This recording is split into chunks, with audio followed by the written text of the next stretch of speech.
释迦牟尼佛他在2500年前，他就发现了人类心灵失调、身心失调的原因是在于心智，英文叫做 mind。当你的心智开始透过身上的这些感官感受，你的眼耳鼻舌身，你的念头所触发出来想要或很讨厌的一个反应的时候，这个时候你的心智就开始执着了。这个我执，它就是造成我们潜意识上面垃圾堆积的根源。内观它的帮忙就是让你可以在透过观察自己身体上面反映出来的感受，去反映出你内在的实相。透过这一次内观，我终于能理解他到底想传什么法，他在讲述着什么样子的智慧。在这个10天当中，真的这几天感受起来平静，看待自己内在的这个起伏。从前面的你也常听到很多人讲这些话，但只有你身心去实践的时候，你才会发现这个内观的好处。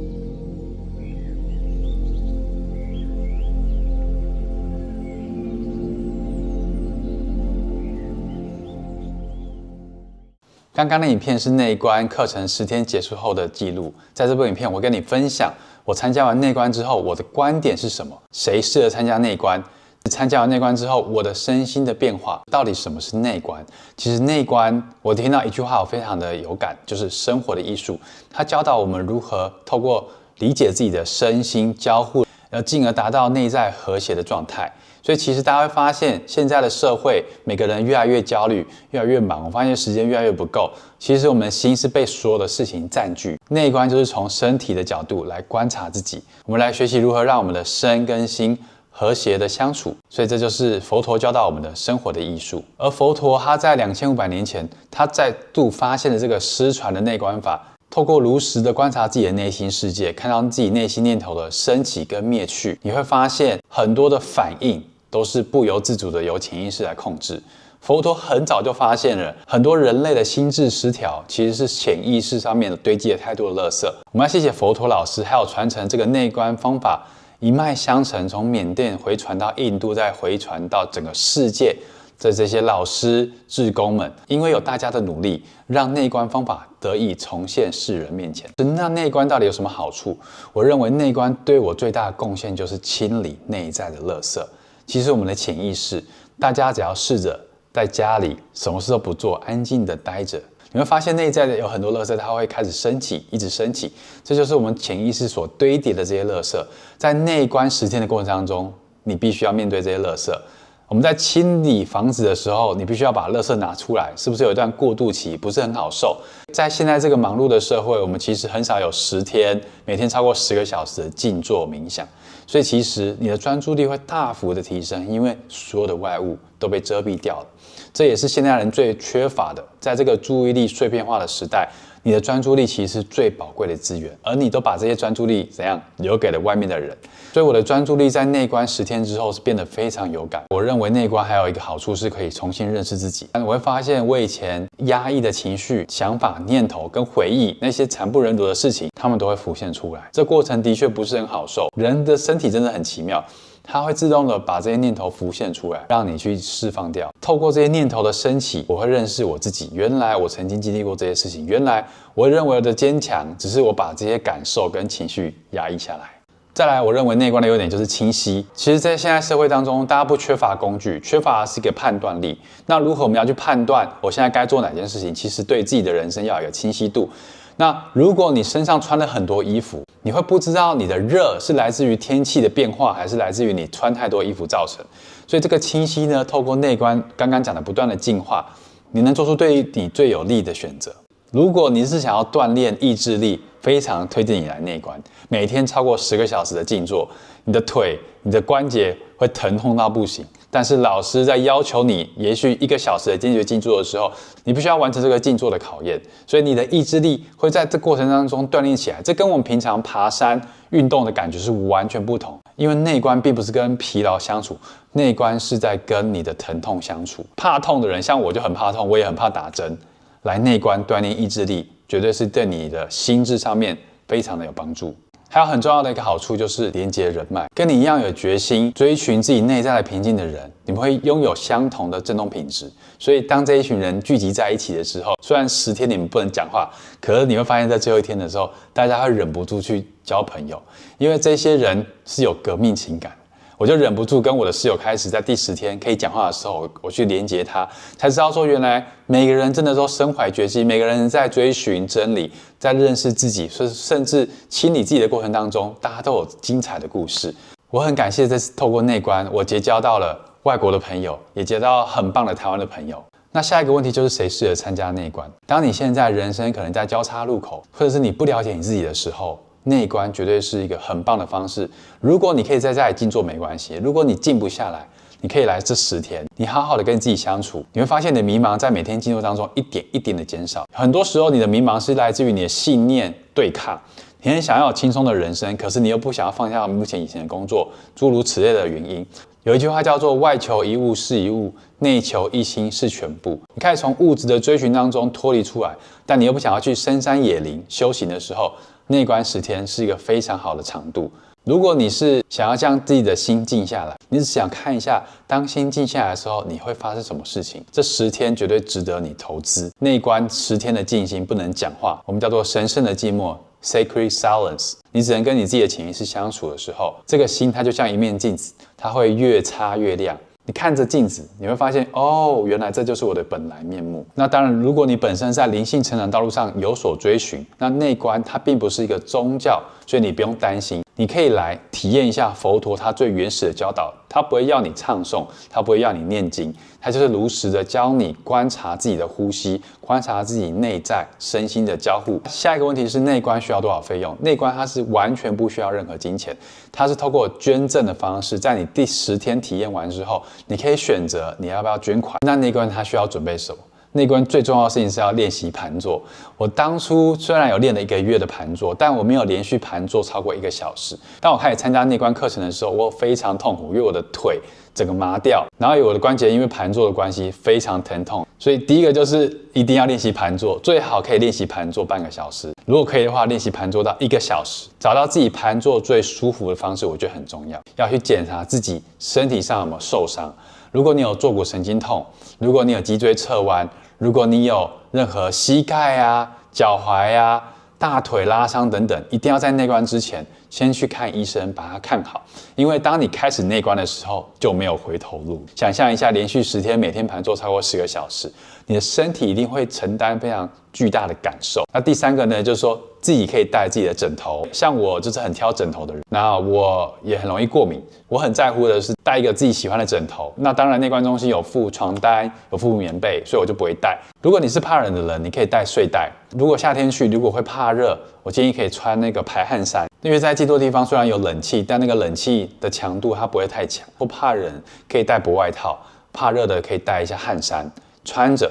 那很重要的事情是内观它不能穿短裤，所以你要穿长裤。所以建议你要长时间盘坐，最好穿一个宽松适合盘坐的裤子，让你可以长时间很舒服的下半身没有拘束的盘坐。内观中心它会提供你手洗衣服的地方，所以也可以多准备几条内裤，如果你不想要每天洗的话。那很重要的一点是，如果可以带按摩球或滚筒，因为你每天盘坐之后，你的腿、你的筋其实很紧绷，所以我这一次就是没有带到这些东西，所以我每天就只能想办法帮自己拉筋。那内观的流程在前3天的时候，基本上我们会锻炼观息法，观察自己的呼吸，锻炼自己的觉知，锻炼自己的感受。所以这前3天是一个很重要的基础，去观察当你呼吸一出一进的时候，你能感受到气流的流动、温度这些感受，湿冷，这空气可能是湿的，可能是冷的。那我们前3天，我就一开始觉得有点无聊，就一直在观察呼吸。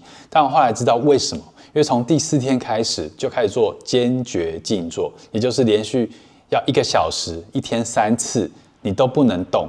那其他时间你的静坐是可以动的。这个静坐的基础就是在于你有没有锻炼你自己的感受。因为在坚决静坐的时候，老师会说你开始要扫描你的身体每个部位，眼睛全部都扫描完之后，哪个部位是紧绷的，哪个部位的感受是什么？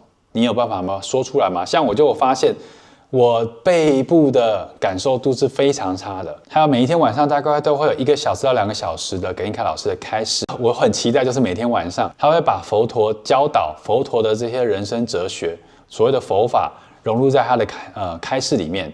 在里面吃的东西其实还蛮好的，是吃素没有错，一天会供2餐。我一开始本来不习惯晚餐不吃，我肚子很饿。后来早上吃一次，中午吃一次之后就过午不食了，到下午只吃水果、喝水、柠檬水这一些东西。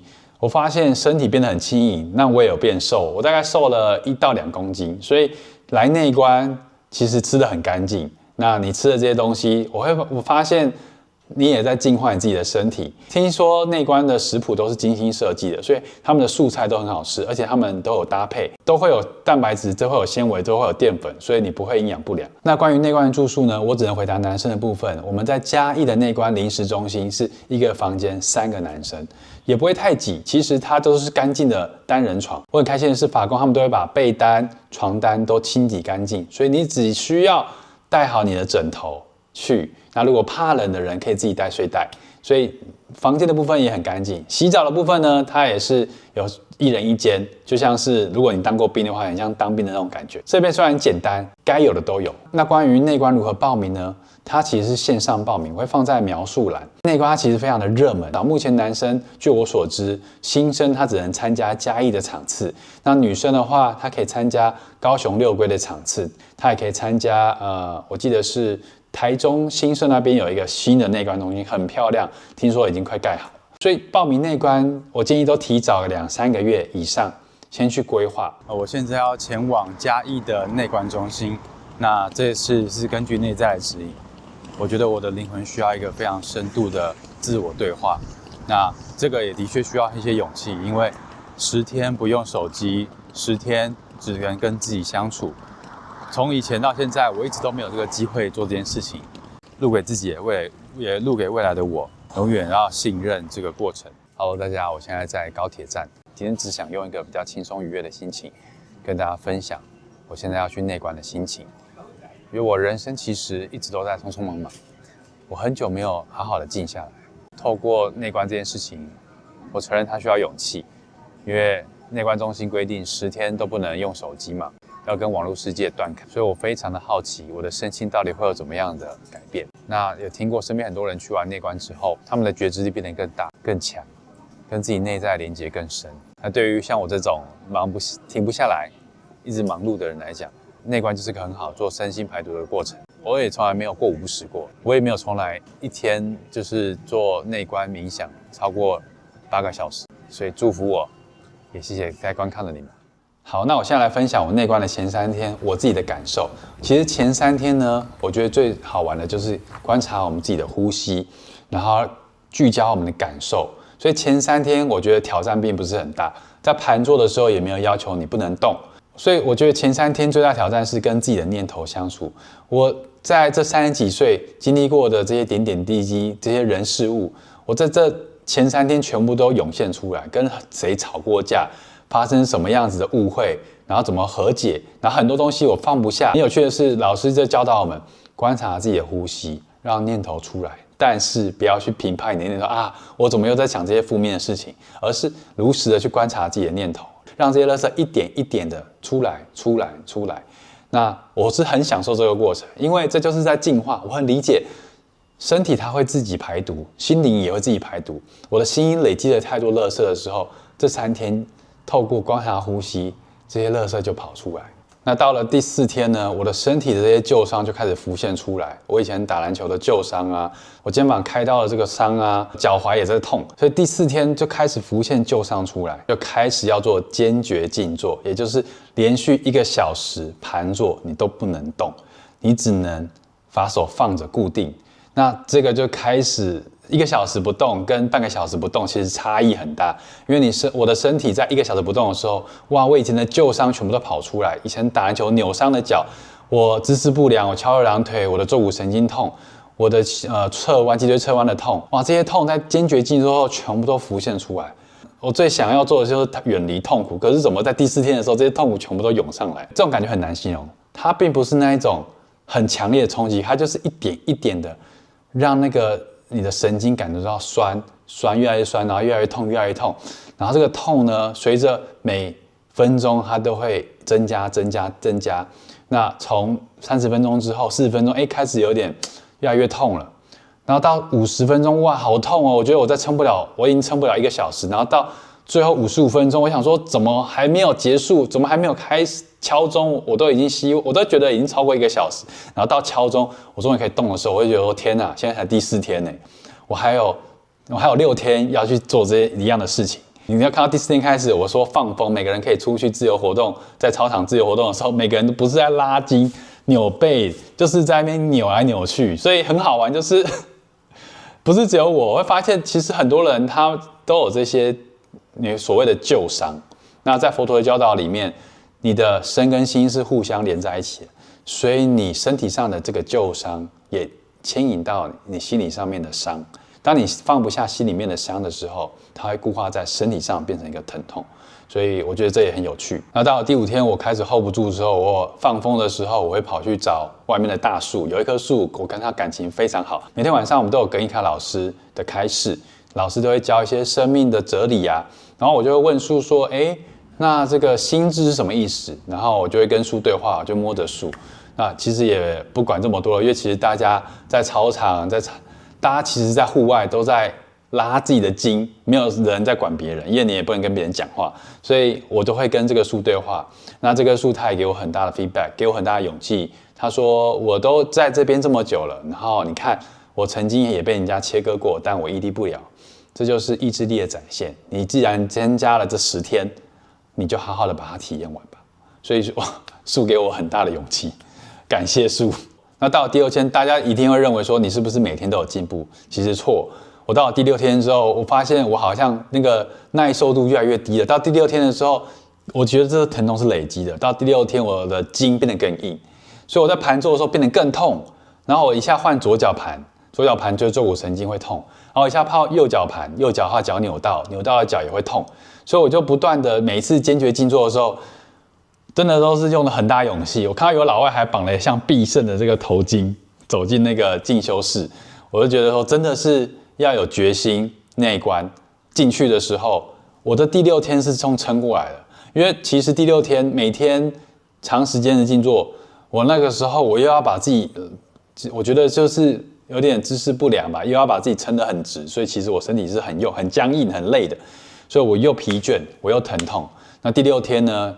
其实心态上是有点崩溃，就觉得说我有点想回家。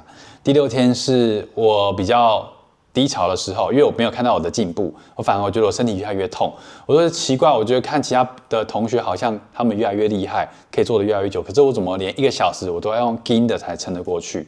所以那个第6天对我来讲真的是蛮辛苦的。好，那到第7天的时候，因为老师有教导我们要扫描身体的细微感受，我就发现我可以像电流般扫描我的身体这件事情，我真的能感受到。这也是佛陀在教导说，你要很细微的去感受，因为你的心智在很细微的感受的时候，你的心智会变得越来越敏感，你的心智会变得越来越透彻。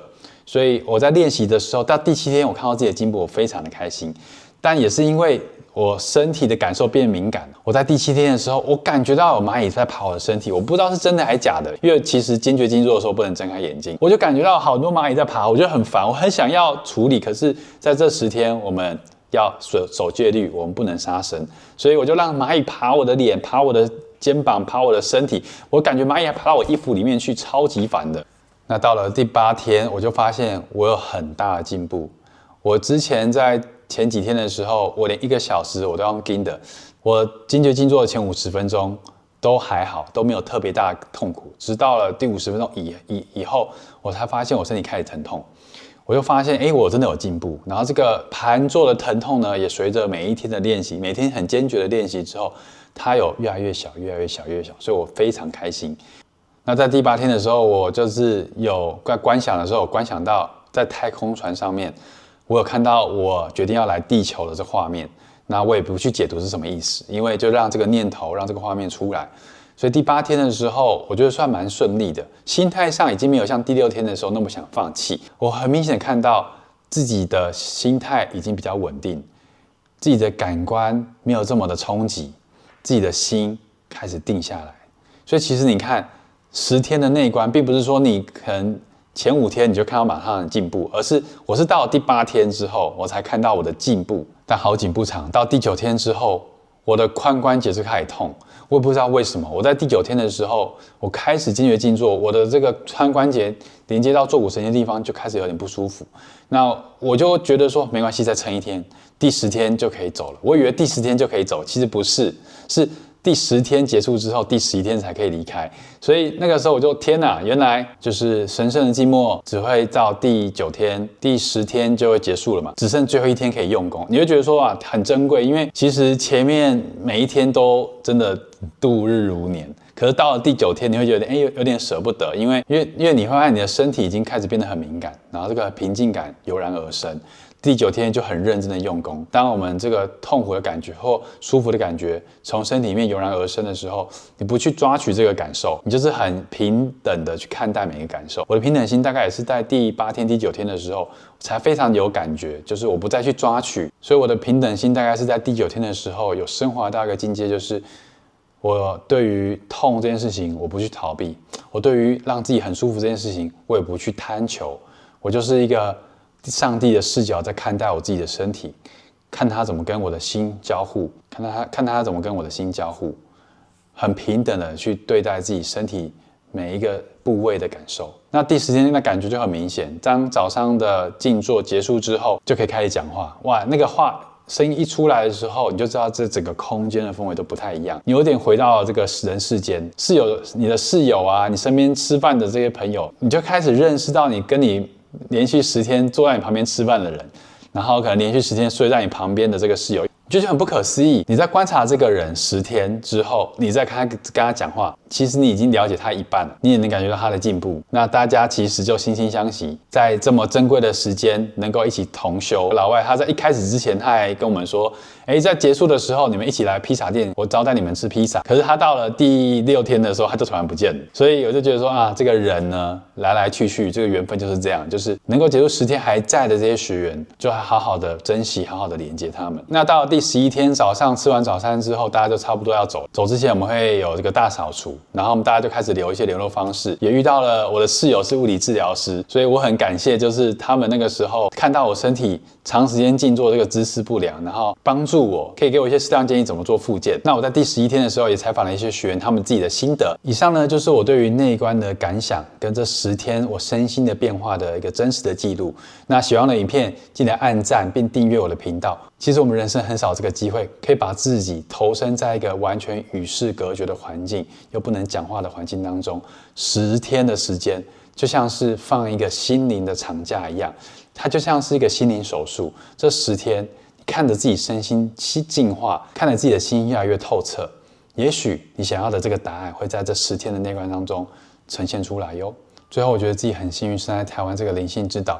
那也很感谢内观中心的法工，还有工作人员，还有所有的老师，还有所有煮这么好吃的素食的这些人，因为有你们，所以让我们自己有10天的时间可以跟自己相处。也欢迎你把这个影片分享出去，让你身边的人了解原来台湾也有这么棒的内观中心。谢谢大家，我是 Frank， 那我们下次见，拜拜。All right, David. I don't know, it was a really big fight for me. I felt at the 5th day I had the sensation and I felt it and really enjoyed it, but after the 5th day I didn't felt the sensations anymore. And so it was really hard for me to sit there, meditate 10 hours a day and don't feel any sensation. Life is full of the expectation and disappointment, right? You expect something that doesn't happen, but that is still part of the life. Case maybe can apply to your scenario. Even you don't feel anything, you still use the same equipment to look at your heart. Yeah. Start craving and then, I want to feel something, but I don't feel something. So that is the most challenging part. And you didn't feel something, and of course that makes you depressed. And so after that, the monkeys are jumping around. It takes a lot of patience. And I think that is the biggest takeaway. By doing this dialogue, you already answer your questions. What do you don't have this? Maybe it's the craving thing. The universe wants to test you. Yeah, I think it's at the end of the day, I really appreciate to being here and to be part of this. All right, David. Thank you. Thank you very much. 大家好，我是宝哥，也是完完全全感受自己的身体跟心理状态，很深层的症状，它真的就是一层一层埋进去的，所以你每一次，甚至我是一感受到哪里不舒服，去解开之后，然后呢才去感受到在下一层的问题。其他人都做得很端正，对，我想说到底是我身体太烂还是怎么样？我觉得很多人应该是用撑的，因为其实都会对，因为其实看得出来身体是很放松的维持那个姿势，还是很用力的在维持那个姿势，那个感觉是完全感觉得到的。嗨，大家好，我叫 Daniel。我觉得真的放下了过去占据整个内心20年的愤怒还有不安。对，其实以前就在寻找方式去化解它，去化解它。对，不管是在教会还是在其他的身心灵的课程，但始终都没有让我一个可以放下过去的。我觉得是在修行的这个道路上提升了感受之后，在他开示的话语中，对他把我点醒，后来才发现问题在于自己，太好了，自己囚禁自己20多年的这个内在的小孩，终于得到释放。谢谢。谢谢。